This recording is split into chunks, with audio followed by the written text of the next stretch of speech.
James Mangold knows what it's like to be Hollywood's flavor of the month. The day he graduated from college, he had 3 invitations to lunch with some of the movie industry's heaviest hitters. But at 21, he found himself out of a job with Disney Studios. Today, he is producing his own films, his own way, and we're pleased to have him join us now. Welcome. Thank you. Tell me about that, because what had happened? You were at Cal State, right? Cal Arts. Cal Arts. What's Cal Arts? I mean, oh, it's a wonderful art school just north of Los Angeles. Yeah. Built actually by Walt Disney and some other people. It's very well funded, beautiful school. About 1,000 people go there. Dance, film. Yeah. Part of the great University of California system. No, it's an independent art school with just very well endowed and very good place, special place. And you were a film student there? Yeah. Yeah. And you made a film there? I made several films there, but the last film I made there, the president of the school, Bob Fitzpatrick, kind of had an inkling. I mean, looking back, I kind of think he saw something that he thought he could take advantage of and kind of put the word out to some people, trustees of the school, actually, all those men. Yeah, right. Who, Jeff Berg, chairman of Jeff ICA. I see him as an agent. Yeah, a super agent, right? A super agent. I see him. And then Michael Eisner, chairman, who had just taken over Disney at that point as chairman. And Barry Diller, who had just, I think he had just taken over Fox at that point. Right. Moved from Paramount. Yeah. And so this guy who was at Cal Arts said, put the word out to them that this guy is what literally happened. Talent. What happened on the day I graduated? All these men were at my school, and what he did was arranged a luncheon where I left, the courtyard with my family and was told, oh, you got to come here and eat lunch with these people. And I didn't even know really who these people were. And I sat down and kind of had some vague sense, well, chairman of an agency, chairman of a studio, chairman of another studio. I should push these guys. I should prod them a little. And actually, it was a wonderful lunch. And what's amazing about the people at the very top of the studios is that they're very human, and they're actually not very pressured. They're very human. Right. What you discover as you become more immersed in the system of Hollywood is that you're very insulated from those men or women. Because you're very insulated from the people who can make decisions. It's true about all institutions. I'm convinced. It's my experience too. Is the people at the top are sensitive, aware, want to do the right thing. They're not looking over their shoulder. That's right. If you come in, I worked on an animated film for Disney, Oliver and Company, which I wrote. And at one point, we were at an impasse about how to end this film. And we went into this meeting with Michael Eisner after going through meetings with underling executives and other people in charge of film production, where there was this kind of muddle. And finally, we got into a meeting with Eisner. There's no one else. Right. That's it.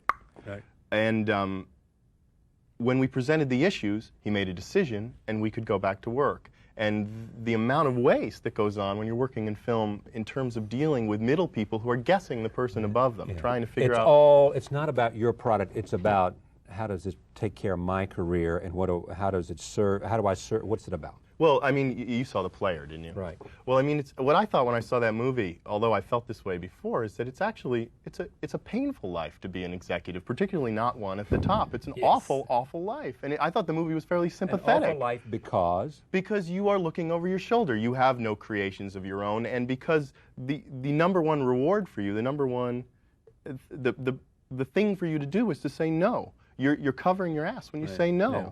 And to say yes is a frightening thing. To take risks that you will... Is to say, Michael, look what I found. Yes. Yeah. And then Michael looks at it and goes, no. Yeah. And then bam, 3 no's and you're shot. And you worry that if you show this to Michael and say, Michael, this is great, and Michael says no, then Michael's going to say, how could you be so dumb, and why are you working for me if you're so dumb to say this? Which creates...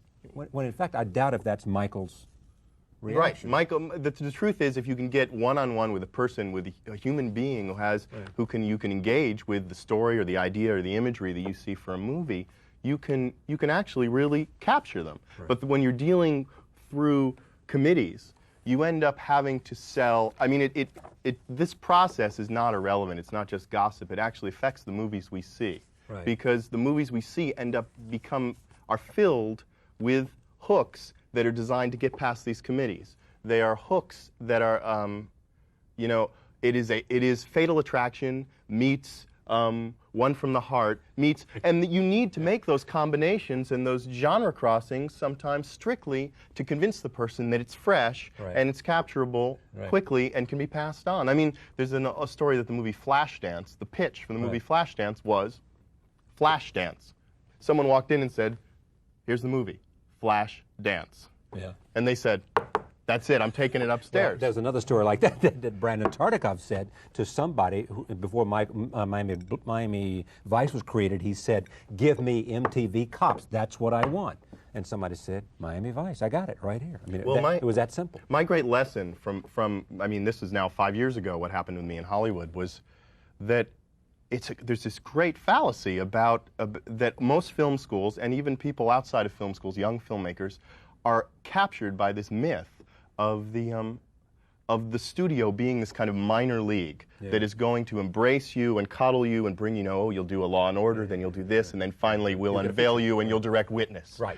But that just doesn't happen. I mean, anyone could sit down tonight and think about this and think, can I think of one director I really admire who has come up through the studio system? And of course, there's the one great example, which is Steven Spielberg, right, who is basically, I feel like it's him who created the myth. This legend of being coddled and you do your TV movie, you do when this. In fact, he's an exception. He is the vast exception. Let me go back to your story in the minute that I have left. One, so you have lunch with these guys at Cal Arts. You know, you're the pupil that they bring in and say, eat with these executives. Right. And you sit around with Diller and Eisner and Berg, you know. And how many job offers did you get out of that lunch? Everyone. They all said, Berg signed me as an agent, and Diller and Eisner bid for me as a talent for the studio. To do what? Write and direct. To write and direct. And Eisner signed me. And so Eisner signs you up and you go to Disney, and what happens? They got you. That's it. There's someone else more interesting. I mean, but the truth is that Eisner is not, you don't blame Eisner for that, because in a sense, the system we've been talking about. It's the system, because suddenly you're assigned to someone, and that person is sensing that there's someone else with more heat. So where is your career today?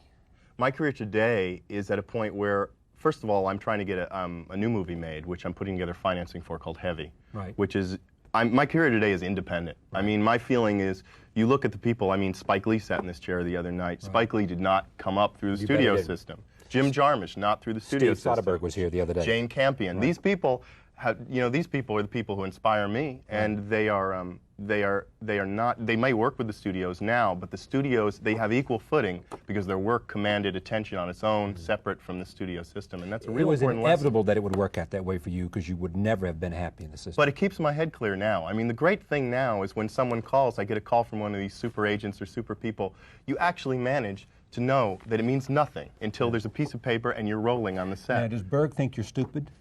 No. He doesn't. He understands why you... They know the way heat works. They know the way momentum can build, and they know the way it can dissipate. They see it all the time. Is there no question in your mind that you'll make a great film? There's no question. Yeah. The question I have, I don't know whether I'll do it with a Fox logo at the beginning or whether I'll do it with something I scrawled. Yeah. And how much money do you need for, I've got 30 seconds. How much money do you need to make Heavy? Heavy? I need about $250,000. Is that it? To make it with no stars. Wow. No Kate Burtons. James Mangold. Well, we'll get Kate. James Mangold, okay. Thank you very much. Pleasure. See you tomorrow night. Thank you for joining us tonight. See you then.